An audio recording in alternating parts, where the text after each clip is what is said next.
கிறிஸ்துவுக்குள் பிரியமுள்ள சகோதர சகோதரிகளே, பலந்தரும் தேவன் எபிசோட் 1146 கர்த்தரை துதிக்கிறேன், மகிமைப்படுத்துகிறேன்.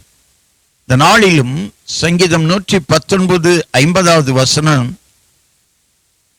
என் சிறுமையில் எனக்கு அதுவே ஆறுதல், உம்முடைய வாக்கு என்னை உயிர்ப்பித்தது. அதுவே என்று சொன்னால் வசனம்.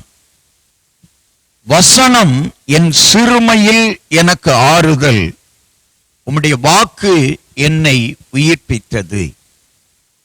சிறுமைப்படுத்தப்பட்ட சூழ்நிலையிலே வாழ்ந்து கொண்டிருக்கிற ஒவ்வொருவருக்கும் ஆண்டவருடைய வசனம்தான் ஆறுதலை தரும்.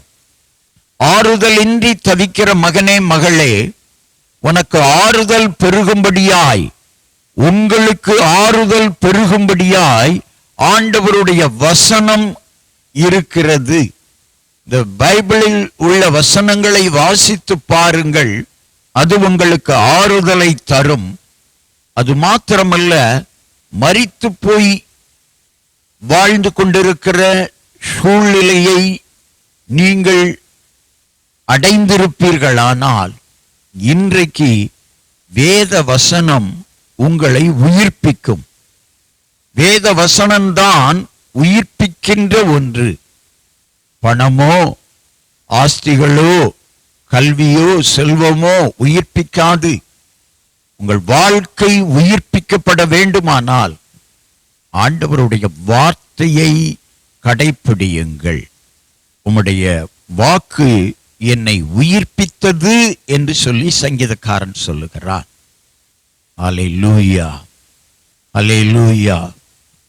மரித்து போன சூழ்நிலையில் வாழ்ந்து கொண்டிருக்கிற சகோதரனே, சகோதரியே, நீ உயிர்ப்பிக்கப்பட வேண்டுமானால் ஆண்டவருடைய வார்த்தையை வாசித்து அதன்படி கீழ்ப்படி, நீ உயிர்ப்பிக்கப்படுவாய். கண்களை மூடி ஜெபிக்கலாம். அன்றைக்கு சங்கீதக்காரனுடைய வாழ்க்கையிலே ஆண்டவருடைய வாக்கு, ஆண்டவருடைய வசனம், ஆண்டவருடைய கற்பனை அவனை உயிர்ப்பித்ததை போல இன்றைக்கும் யார் யார் மரித்து போன சூழ்நிலையில் வாழ்ந்து கொண்டிருக்கிறார்களோ அவர்கள் வாழ்க்கையை உயிர்ப்பிக்க உம்முடைய வார்த்தை அவர்களுக்கு உதவி செய்யட்டும். வசனத்தின்படி அவர்கள் நடக்கட்டும். வசனம் ஒவ்வொருவரின் வாழ்க்கையை உயிர்ப்பிக்கும் என்பதை அவர்கள் உணர்ந்து கொள்ளட்டும். இயேசு கிறிஸ்துவின் நாமத்தில் ஜெபிக்கிறேன் பிதாவே, ஆமென்.